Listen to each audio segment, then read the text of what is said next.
Thank you సూర్య. ఈ cricket మ్యాచ్లో last 5 overs last 10 overs ఉంటాయి కదా, లాస్ట్ 5 ఓవర్స్ 100 రన్స్ కొట్టాలన్నట్టున్నది. ఇప్పుడు నాకు మా నాగరాజు వచ్చి షోలో చెప్పబోతున్నారు, అన్న మా వాళ్ళు రెడీ ఉన్నారు బయట అని.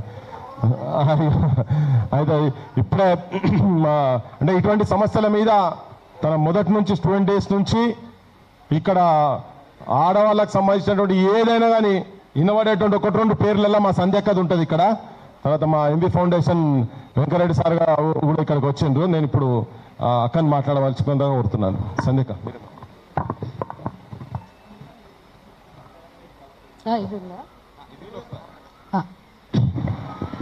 మిత్రులందరికీ ఆలస్యంగా వచ్చాము. అక్కడ డీజీపీ గారు అపాయింట్మెంట్ ఇచ్చారు, కానీ ఆయన రాలే. ఆయన ఇప్పుడే కుంగర్ కలాం నుంచో ఇబ్రహీంపట్నంలో బయలుదేరారంటే, సరే ఈ టైంలో మాట్లాడిపోదామని వచ్చిన విషయం ఏంటంటే, ఇక్కడ ఈరోజు వారం రోజులు అయింది. వారం రోజులుగా ఒక డ్రామా నడుస్తుంది. 8వ తారీఖు పోక్సో కేసు పేట్ బషీర్బాగ్ పోలీస్ స్టేషన్లో రిజిస్టర్ చేస్తారు. అదే రోజు హనీ ట్రాప్ కేసు రిజిస్టర్ అవుతుంది. అంతకుముందు ఫిబ్రవరి 24న ఈ బండి భగీరథ్ స్నేహితుడు ఫిబ్రవరి 24న నిర్మల్లో ఒక కేసు నమోదు చేస్తాడు. ఏం జరిగింది అసలు ఫ్యాక్ట్స్లోకి మనం వెళ్తే, ఇవాళ ఒక మైనర్ అమ్మాయి చుట్టూ ఎంత బురద జల్లాలో, ఆమెపై ఎంత దాడి చేయాలో అంత దాడి చేస్తున్నారు. ఆమె మీద, ఆమె కుటుంబం మీద, ఆమె వయసు మీద, ఆమె ఆమె నడవడిక, అన్ని విషయాల్లో కూడా ఇంత చర్చనీయాంశం. అంటే ఒక న్యాయం కోసం చట్టం ముందుకి రావాలా వద్దా అని ఒక 4 నెలలు ఆలోచించి 4 నెలలు మదనపడి 2 సార్లు సూసైడ్ అటెంప్ట్ చేసినాయి.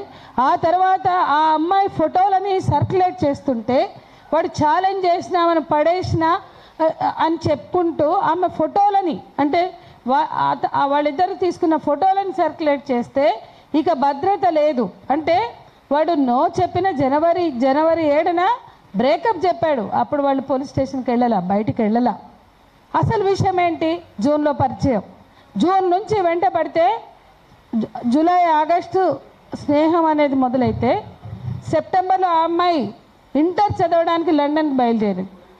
ఇంటర్ నువ్వు చదవడానికి లండన్ వెళ్తే మా నాన్న నన్ను అక్కడికి పంపించాడు కాబట్టి నువ్వు వెళ్ళొద్దు, ఖచ్చితంగా నువ్వు వెళ్తే నేను చనిపోతా, నువ్వు వెళితే నేను నిన్ను ప్రేమిస్తున్నా, ఇష్టపడుతున్నా, పెళ్లి చేసుకుంటా, మన పెళ్ళి అయినాక మైనారిటీ తీరినాక మనం పెళ్లి చేసుకుందాం, మనం పెళ్లి చేసుకున్నాక అప్పుడు మనం వెళ్దాం కావాలంటే, కానీ నువ్వు ఇప్పుడు వెళ్ళొద్దు, ఇంటర్మీడియట్ డ్రాప్ అయిపో, నన్ను పంపేయడు మా నాయన, కాబట్టి నువ్వు వెళ్ళినావు అనుకో నేను చచ్చిపోతా, నువ్వు ఎయిర్పోర్ట్కి వెళ్ళే లోపలే నా శవం ఉంటుంది. ఈ రకంగా మెసేజ్లు పెట్టి ఏడ్చుకుంటే వీడియోలు పెట్టి ఆ అమ్మాయి ప్రేమను అంగీకరించేంత వరకు వెంటబడ్డాడు.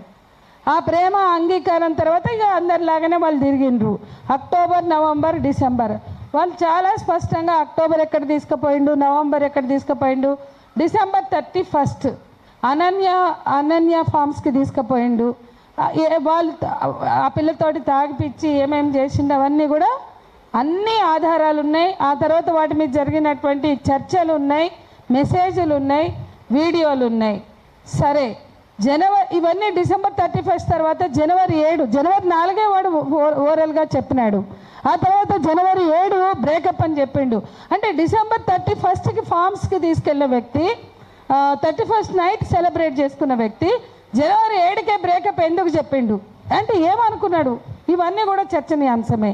సరే, ఇవన్నీ పక్కన పెడితే 18 ఏళ్ల లోపల అమ్మాయి అయితే మ్యూచువల్ కన్సెన్సెస్తో వాళ్ళు ఉన్న కన్సెన్షువల్ సెక్స్ అయినా సరే అది నేరం అని చట్టం చెప్తుంది. మరి ఆ చట్టం కింద నమోదు చేయమని అంటే counter case honey trap case పెట్టారు. ఆ అమ్మాయి ఆ కేసు కూడా ఎప్పుడు పెట్టింది? జనవరి 7 బ్రేకప్ చెప్పినాక ఆ అమ్మాయి డిప్రెషన్లోకి వెళ్ళిపోయింది. ఆ అమ్మాయి తన బాధలో తాను మునిగి తేలుతున్నటువంటి స్థితిలో ఆ అమ్మాయి 2 సార్లు సూసైడ్ అటెంప్ట్ చేసినాక కూడా వాళ్ళు పోలీస్ స్టేషన్కి వెళ్దాం అనుకోలేదు. ఇట్లా బ్రేకప్ చెప్పిన వాడితో మన అమ్మాయి రేపొద్దున భవిష్యత్తు గ్యారంటీ ఏముందిలే అని వాళ్ళు వదిలేసుకున్నారు. సూసైడ్ నుంచి అమ్మాయిని బయటకు తెచ్చి తిరిగి లండన్కి వాళ్ళ అక్క దగ్గరికి పంపించి చదివించాలన్న ఆలోచనతో ఉన్నారు. కానీ వీళ్ళని ఇవాళ బండి సంజయ్ కాబట్టి పోట్లాడదాము, కేసులు పెడదాము, లొల్లి పెడదాము, కోట్లు గుంజుదామని ఇవాళ బండి సంజయ్ చెప్తున్నట్లు వాళ్ళు ఆలోచించలేదు. ఫిబ్రవరి 24 నిర్మల్లో కౌంటర్ కేసు పెట్టేంత వరకు కూడా వాళ్ళ అమ్మాయిని సంజాయించుకుని నెక్స్ట్ అకాడమిక్ ఇయర్కి ఎట్లా పంపించుకుందామా అని చూసుకుంటున్నారు.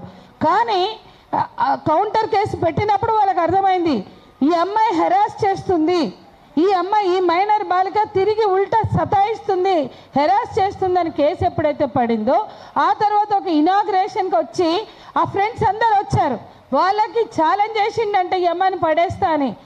అతనితోటి ఇగో ఫోటోలు తీసుకో, ఇగో చూడు నేను పడేసినా లేదా అని ఆయన చాలా గొప్పగా సాధించినట్లు చెప్తే అప్పుడు ఆ పిల్లగాడు వచ్చి వీళ్ళకి చెప్పాడు ఇవన్నీ.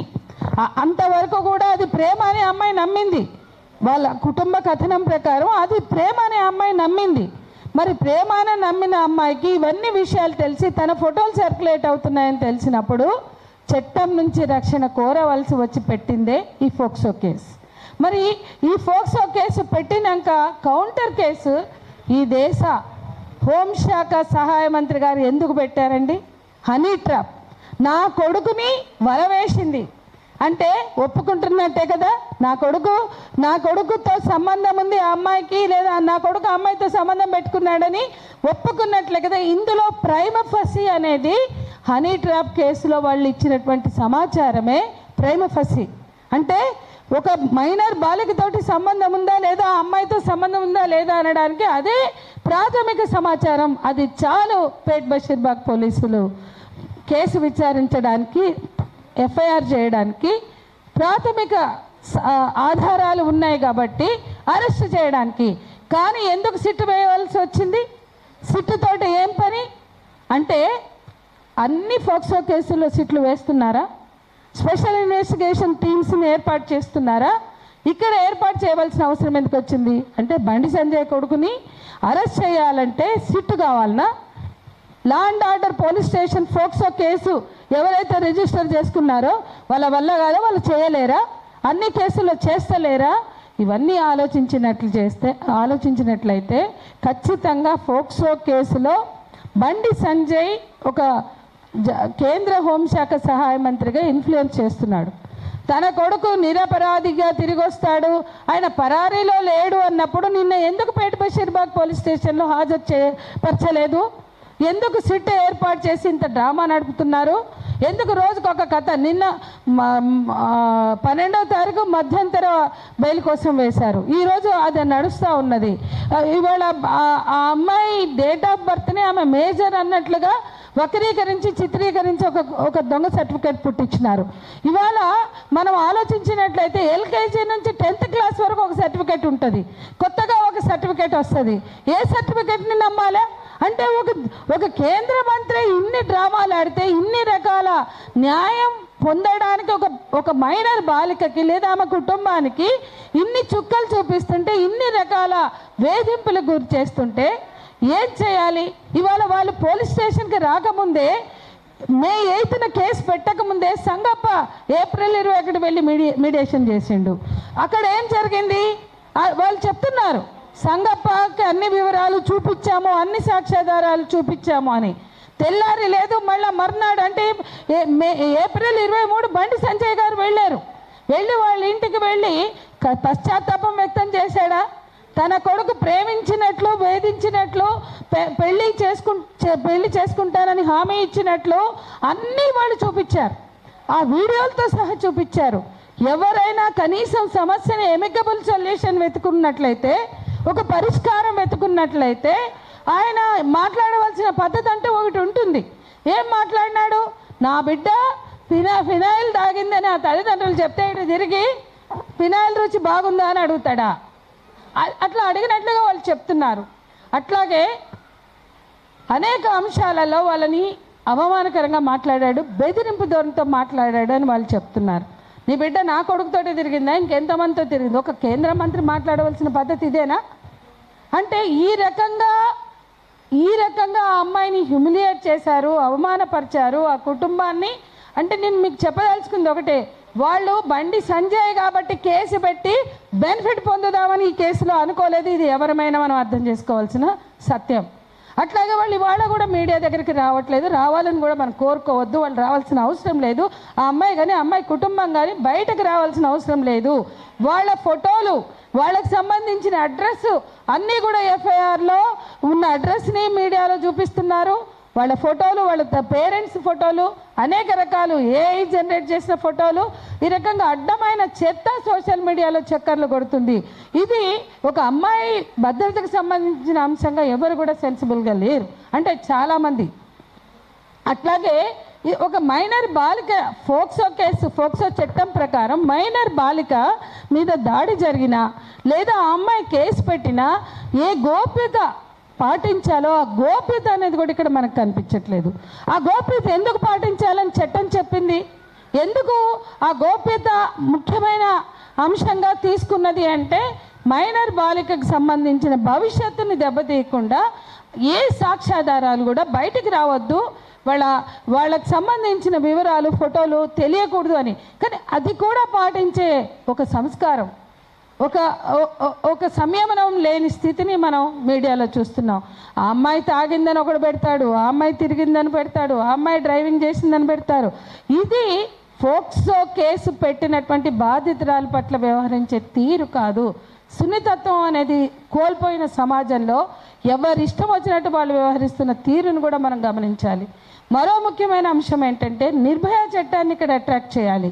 నిర్భయ చట్టం ఏం చెప్తుంది అంటే 2013లో నిర్భయ ఘటన జరిగాక జస్టిస్ వర్మ కమిటీ వేస్తే జస్టిస్ వర్మ కమిటీ సిఫార్సుల్లో చాలా స్పష్టంగా జస్టిస్ వర్మ కమిటీ గారు ఏం చెప్పారంటే లైంగిక నేరాలు, లైంగిక దాడులు, లైంగిక అత్యాచారాలు జరిగినప్పుడు వాళ్ళు పరపతి ఉన్నవాళ్ళు, పవర్ ఎక్సైజ్ చేయగలిగిన వాళ్ళు అయితే చట్టం అనేది మరింత కఠినంగా మోర్ స్ట్రింజెంట్ లాస్ ఉండాలి అని వర్మ కమిటీ సిఫార్సుల్లో ఉంది.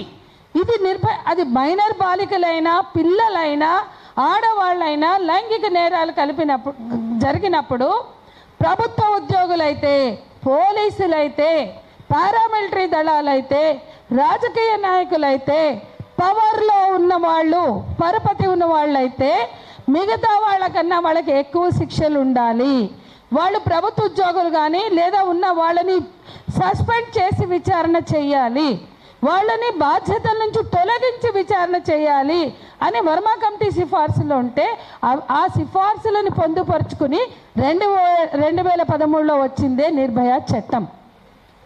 నిర్భయ చట్టం పాస్ చేసేటప్పుడు పార్లమెంటులో యూపీఏ చైర్పర్సన్గా ఉన్న సోనియా గాంధీ గారు ఏం చెప్పారంటే ఈ దేశంలో 9 గంటలకి ఒక సినిమా చూసి స్నేహితుడితో నిలబడి ఉన్న నిర్భయకి బుద్ధి చెప్పాలని అత్యాచారం చేసి చంపేశామని బాహటంగా ప్రకటించారు నేరస్తులంటే ఆమె అంగీకారం లేకుండా ఆమె ఒంటి మీద చెయ్యి వేయొద్దు అనే స్పృహ కూడా ఈ సమాజంలో లేదు. అట్లాగే మైనర్ బాలికల మీద అత్యాచారం నేరం, కన్సెన్షువల్ అనేది ఉండదు అనేది కూడా లేదు.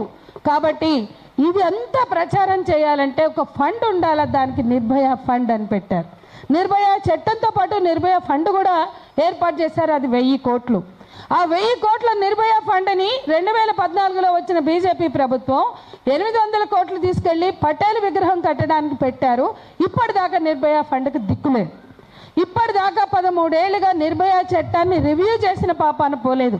కొన్ని రాష్ట్రాల్లో అమలు యంత్రాంగాలు లేవు. నేనేం చెప్పదలుచుకున్నానంటే నిర్భయ ఘటన తర్వాత, దేశవ్యాప్త ఉద్యమం తర్వాత, అంతర్జాతీయంగా చర్చ జరిగినాక ఒక చట్టం వచ్చిందండి, అది నిర్భయ చట్టం. ఆ చట్టం ఇక్కడ అప్లై కాదా? ఆ చట్టం ఇక్కడ అమలు చేయరా? ఇక మూడో ముఖ్యమైన విషయం, ఫోక్సో చట్టంలో మరణదండనలు తీసుకొచ్చి పెట్టింది బీజేపీ ప్రభుత్వం. అంతకుముందు అద్వానీ అత్యాచారాలకి మరణదండన అన్నప్పుడు మేమందరం వ్యతిరేకించాం. అత్యాచారాలకు మరణదండనలు అవసరం లేదు, అమ్మాయిలనే సజీవంగా దహనాలు చేస్తారు, అమ్మాయిలనే చంపేస్తారు, కఠిన శిక్షలు పెట్టండి, లైఫ్ పెట్టండి, ఎక్స్టెండెడ్ లైఫ్ పెట్టండి, కానీ మరణదండనలు వద్దు, మరణదండనలు ఉంటే బాధితుల్ని చంపేస్తారు అని చెప్పాం మేము. ఆ తర్వాత మేము రిటర్న్గా ఇచ్చాం. అప్పుడు Advani government, Vajpayee government drop అయింది. మళ్ళీ మోడీ షాలు వచ్చాక ఫోక్సో చట్టం వచ్చింది. ఫోక్సో చట్టంలో మరణదండనలు అంటే ఈ దేశంలో ఉన్న పౌర హక్కుల సంఘాలు లేదా మాలాంటి మహిళా సంఘాలు, అనేక సంఘాలు ఫోక్సో చట్టంలో మరణదండన పెట్టకూడదు. ఎందుకంటే 20 ఏళ్ళు, 19 ఏళ్ళు, 21 ఏళ్ళ అబ్బాయిలు ఫోక్సోలో ఉంటారు. హార్మోన్స్ ప్రభావం కావచ్చు, పోర్న్ కల్చర్ కావచ్చు, చుట్టూ ఉన్న వాతావరణం కావచ్చు, వాళ్ళు లైంగిక సంబంధాల్లోకి వెళ్ళినట్లయితే ఫోక్సో చట్టం అప్లై అవుతుంది. వాళ్ళకి మరణదండనలు అంటే ఏంటి? పిల్లల్ని 20 ఏళ్ళ 21 ఏళ్ళ పిల్లల్ని ఉరిదీస్తే సరిపోతుందా? చంపేస్తే సరిపోతుందా? ఇష్యూ అది కాదు. వాళ్ళకి అవగాహన ఇవ్వాలి. ఈ పోర్న్ కల్చర్ని నియంత్రించాలి, ఈ అశ్లీల అసభ్య సంస్కృతిని నియంత్రించాలి. కానీ ఫోక్సోలో మరణదండలు పెట్టడం వల్ల అమాయకులు చంపేసే మరణశిక్షల పేరుతో కూడా అవకాశం ఉంటుంది. కాబట్టి అది పెట్టకండి, ఎక్స్టెండెడ్ లైఫ్ పెట్టండి. ప్రపంచంలో అనేక దేశాల్లో మరణదండలు లేవు, కానీ అక్కడ ఎక్స్టెండెడ్ లైఫ్ పెట్టారు.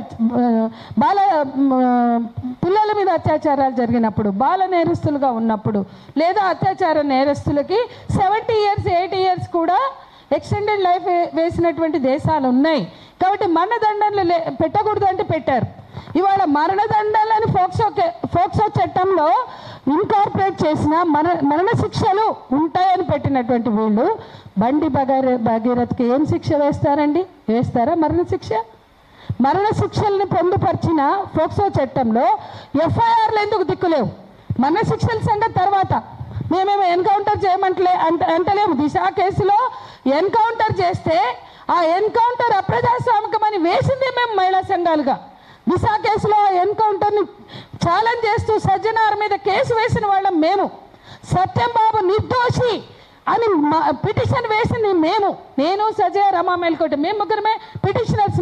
సత్యం బాబు 800 పేజీల జడ్జిమెంట్ వచ్చింది.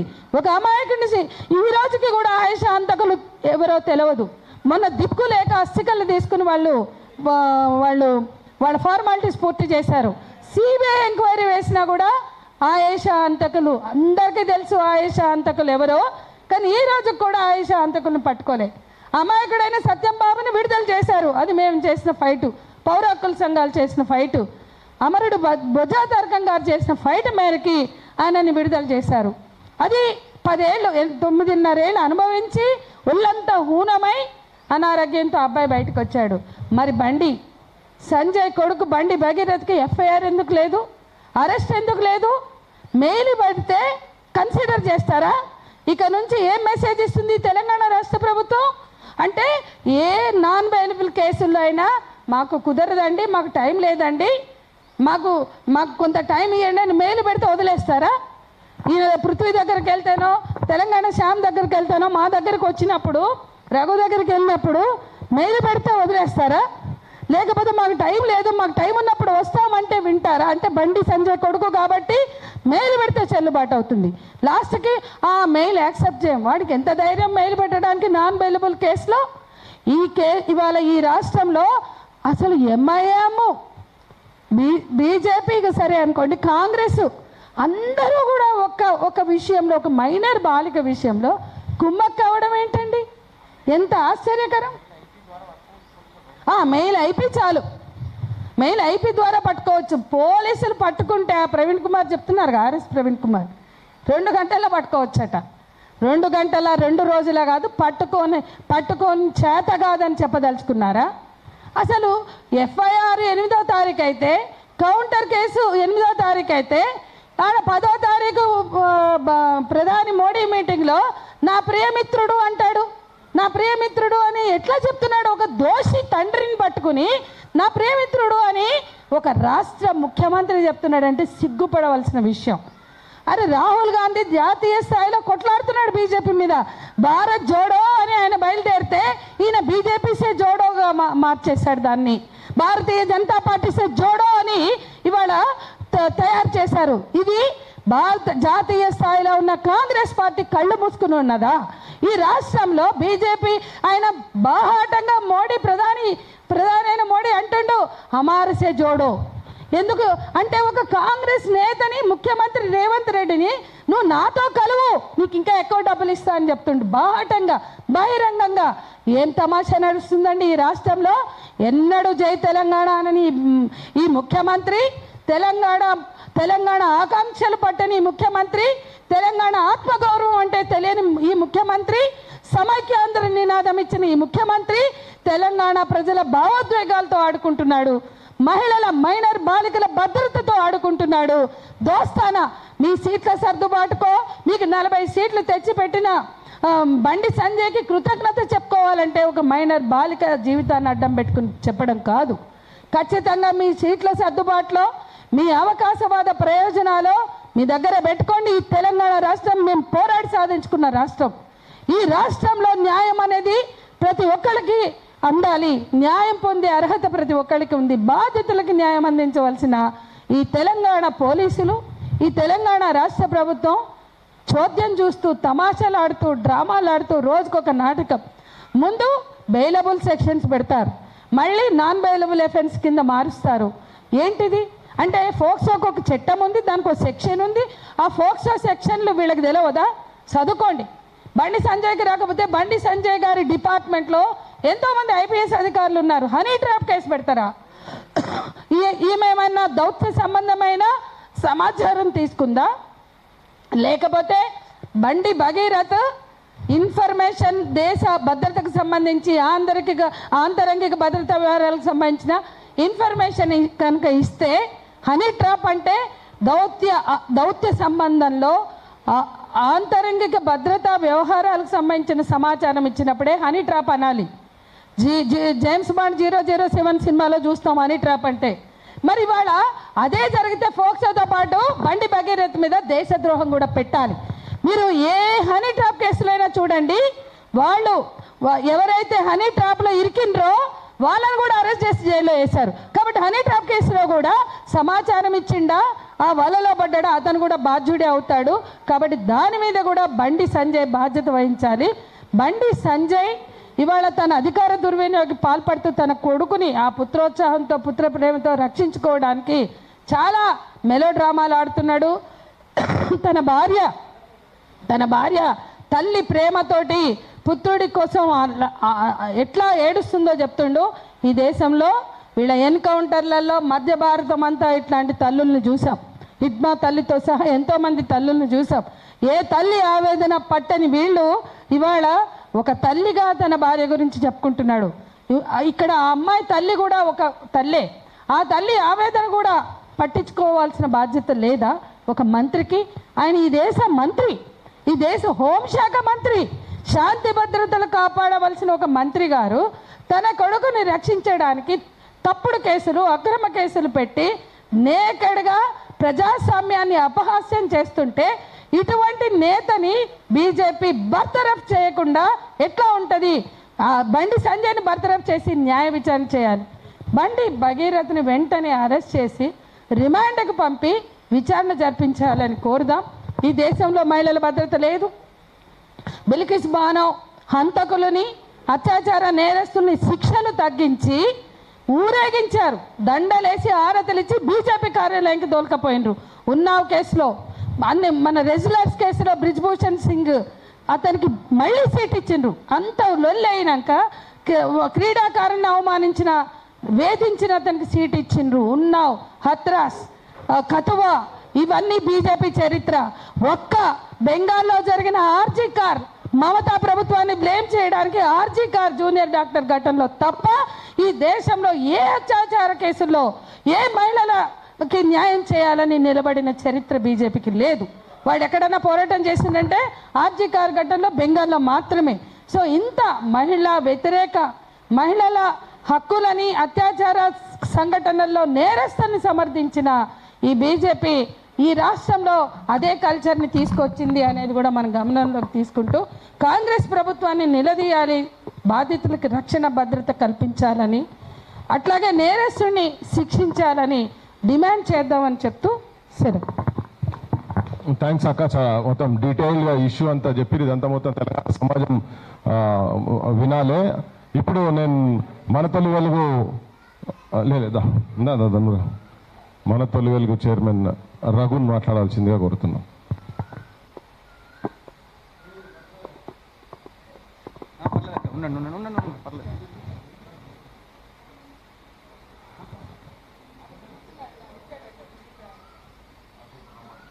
అందరికీ నమస్కారం. అయితే జస్ట్ ఇంతకుముందే ఈ కేసుకు సంబంధించి ఒక చిన్న అప్డేట్ అందరికీ తెలిసే ఉండొచ్చు. హైకోర్టులో ఆర్గ్యుమెంట్స్ జరిగినాయి. ఇంట్రిమ్ రిలీఫ్, మధ్యంతర రక్షణ కోసం అండ్ మధ్యంతర బెయిల్, ఇంట్రిమ్ బెయిల్ ఆర్డర్ కోసం. అయితే హైకోర్టు ఏం చేసిందంటే ఇటువైపున చాలా పెద్ద అడ్వకేట్ బండి సంజయ్ కుమారుడి తరపున నిరంజన్ రెడ్డి ఆయన వాదిస్తున్నారు.